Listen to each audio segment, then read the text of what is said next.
Les gars, j'espère que vous allez bien. Nouvelle vidéo aujourd'hui. Comme vous l'avez vu au titre, nous allons parler de la East Coast. Après avoir analysé les équipes de la conférence Ouest, penchons-nous maintenant sur la conférence Est.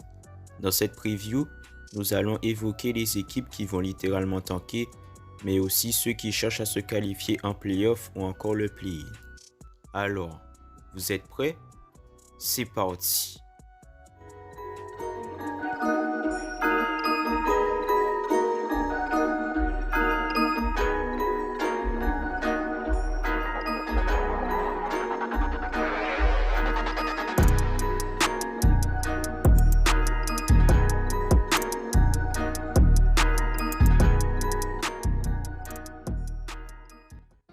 Commençons par les plus faibles sur le papier. Direction le Michigan, The Detroit Basketball est en PLS. Enfin presque. Du moins, la franchise est en totale reconstruction, mais possède des pièces intéressantes pour construire un beau puzzle dans l'avenir.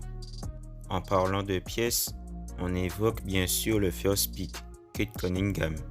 À part lui, le roster de Détroit est très jeune. Saddiq Bey, Isaiah Stewart ou encore notre Frenchie Killian Hayes devront montrer le biceps. Bien sûr, on attend véritablement l'impact de Killian. De sa saison rookie déshonorable, Killian devra se surpasser cette saison. Pour finir, Jeremy Grant devra lui aussi y mettre du sien. S'il nous sort une saison comme l'année dernière, on serait tous ravis. Pour être clair, la Motor City dispose de jeunes talents, mais ne gagnera pas énormément de matchs. Welcome to Disney World. A priori, tous nos Avengers sont partis. Bye bye Evan Fournier, Nikola Vucevic et Aaron Gordon. De quoi donner un gros coup de balai pour relancer la franchise. Cette saison, le roster du Magic est très prometteur. Malheureusement, les joueurs fondamentaux sont sur la touche. Markel Fultz, blessé, et Jonathan Isaac également. Mais bon, ajouter au combat Cole Anthony, Jalen Suggs, Wendell Carter Jr. ou encore R.J. Hampton, cela nous semble intéressant. Après, ce qui compte, c'est de gagner des matchs. Cette saison, pour l'instant, pour nos Floridiens, sera le tanking. Les Cavaliers, eux, peuvent pas rêver plus que ça. En Ohio, vous disposez d'un sacré effectif. Colin Sexton, Darius Garland, Jarrett Allen, Isaac Okoro ou encore le third pick, Evan Mobley, qui sans doute fera de grandes surprises.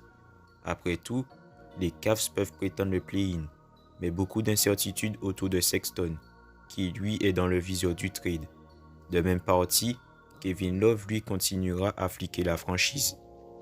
Pour être clair, la saison des hommes de Bickerstaff sera intéressante. Les arrivées de Ricky Rubio et de Lauri Markkanen vont dans ce sens. La Cave Nation est de retour. Au Canada, le dernier Raptor s'est véritablement évadé. Possédant plus son maître à jouer, quelle sera la saison des Raptors? Partis sur un bon début de saison, les hommes de Nick Nurse peuvent étonnamment espérer à goûter le play-in, mais pas si vite. Il faudra asserrer les griffes. Et pour cela, nous pouvons compter sur Pascal Siakam, Fred VanVleet et compagnie. Ajoutez à tout cela Gary Trent Jr., Goran Dragic, OG Anunoby et le rookie Scottie Barnes, le roster demeure intéressant. Mais après tout, les dinosaures restent quand même compétitifs pour espérer se qualifier au play-in. Un petit conseil, ne jamais mettre sa main dans la main de Raptor. Terminons maintenant par les équipes qui gratteront sans doute ces deux dernières places de ce play-in tournament. Parmi elles, on retrouve les Pacers. Après une horrible saison et les coups de chaud de Domantas Sabonis qui ont été trop courts, que espérer cette saison à Indianapolis? Ce qu'on peut dire, avec l'arrivée de Rick Carlisle au coaching, qui devra gérer un groupe talentueux pour essayer de se qualifier en playoff, les Pacers doivent retrouver leur confiance.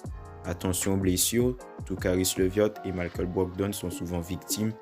Reste à observer la progression du duo Sabonis-Turner dans la raquette. Et espérons que nos amis les Pacers se qualifieront au play-in ou encore les playoffs. Du côté de la capitale, les Wizards peuvent rêver. Oh que oui. Maintenant que Westbrook est parti, Washington cet été a fait une belle pioche, tout en jouant la stratégie, c'est-à-dire entourer au mieux Bradley Beal pour supprimer toute envie de trade. Cette saison, les Wizards possèdent un roster intéressant. Montrezl Harrell, Kyle Kuzma, KCP, Dinwiddie et compagnie apporteront bien sûr leur expérience dans une équipe où la loose est dominante. Rui Hachimura apportera son talent, tout comme Bertans derrière l'arc. Après tout, ramener ces joueurs talentueux à DC a sérieusement de la gueule. Mais vous me connaissez, la citation est la suivante, qualification play-in ou rien. En Caroline du Nord, les Frelons ne vont surtout pas rigoler cette saison. Et bonne nouvelle, les arrivées de Kelly Oubre Jr., James Bouknight ou encore Ishmish est très intéressant. La Melo Ball fera forcément une belle saison. Miles Bridges à nous régaler avec ses tomards. Gordon Hayward par son jeu fluide. Ou bien Terry Rozier avec ses coups de chou. Vous l'aurez compris, vive le popcorn tous les soirs, où les hommes de James Borrego joueront, puisqu'on parle d'un candidat réel pour les playoffs. Comme à la Grizzlies, Charlotte a de quoi rêver pour les playoffs.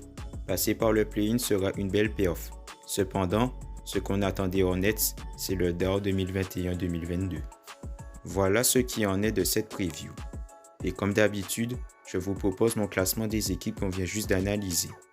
Donc les Pistons seront derniers, le Magic avant-dernier, les Cavs 13e, les Raptors 12e, les Pacers 11e, je les ai mis juste derrière les Wizards qui n'ont rien à perdre. Et enfin, ce sont les Hornets qui compléteront cette 9e place. Voilà les amis, c'est la fin de cette vidéo. Dites-moi en commentaire vos pronostics sur ces équipes. Et comme d'habitude, on partage, on like, on s'abonne. Et on se dit à très vite pour de nouvelles infos NBA.